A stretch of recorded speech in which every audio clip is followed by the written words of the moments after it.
What's good, YouTube? It's your man, Spill Dog.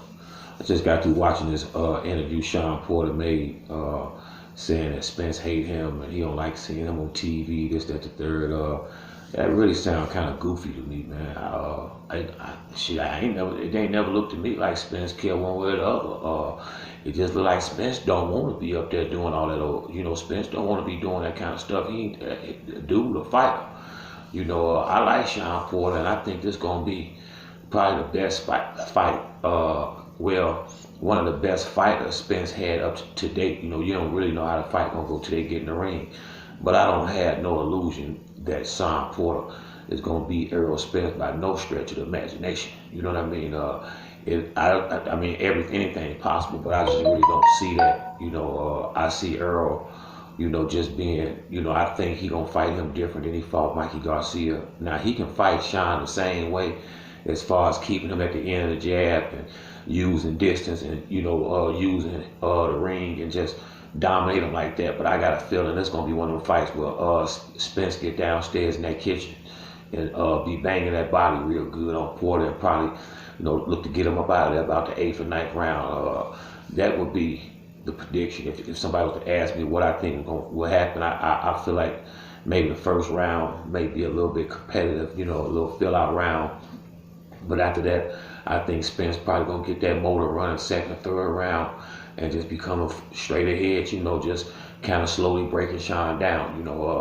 That's how I see the fight playing out. Because I don't think Shawn a good puncher, but I ain't never known him to be no power puncher. It ain't like Shawn out here knocking motherfuckers out. He's a good boxer, but Shawn kind of sloppy with his boxing. He's shorter than Spence, so Spence will be able to, he can be like at a comfortable distance from Porter and still be touching him good, and Porter won't be able to get his shots off. Porter gonna have to be all the way inside or all the way outside the whole fight, and that's gonna be when you fight a high caliber fighter like Errol Spence, somebody who real good cutting the ring off and a southpaw. That shit gonna be a tall order for Shawn Porter. I don't see no way him beating him, but I do see a real good fighter, like a good rumble for about 7 or 8 rounds. Because I don't think I would like to think Shawn ain't just coming out here selling his belt, taking his fight just for the money and not gonna come in there and give it all he got to try to win. I really believe he gonna come in there with his best fight game that he can come up with. But I just think Earl is just, he's just too strong and too fresh. And the boy just, he just a beast. He got a beast mentality, it look like, man. I like Spence and Crawford, them two different type of dudes to some degree. I think Spence is the best welterweight, but I would put Crawford like right up on the Canelo or somebody as far as pound for pound, because he been going from division to division, dominating motherfuckers. I don't think he can beat Spence. I don't think he's big enough, but I believe he would give Spence I think he'd be the best competition for Errol Spence out there. And it's a fight where, just say for instance, if Crawford won, it ain't like I'd be all surprised. Crawford the real deal too.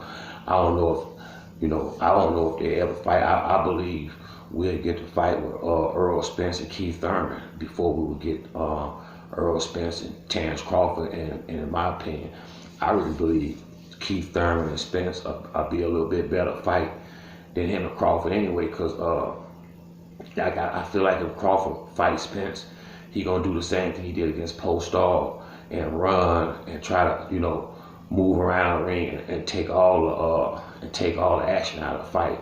Whereas Keith do move around the ring, but Keith gonna be jumping in trying to throw big combinations, and Keith I think he'll rumble a little bit more in that fight with Spence than Crawford would. I think Crawford, and by both of them being a southpaw, that shit could be ugly. It could turn into like a big fight that don't turn out like you expected, just because styles make fight type situation.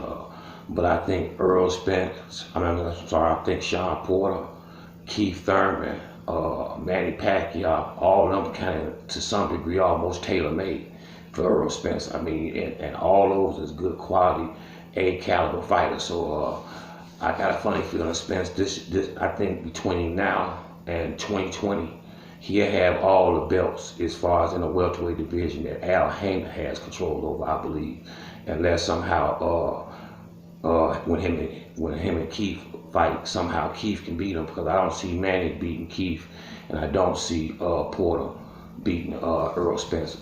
And I'm thinking Keith already said he ain't gonna fight no more this year. Spence probably will take one more fight, and then probably March or April or sometime next summer, him and Keith lock up in a big unification fight. Well, then again, if Keith don't fight no more this year, that means he gonna have to have his little tune-up. You know how he do. He gonna have to have a tune-up first. So let's see, if he don't fight no more this year and he wait to March, it'll be probably next September sometime, and we'll get him and Spence in the ring, and probably finally Spence can finally be undisputed.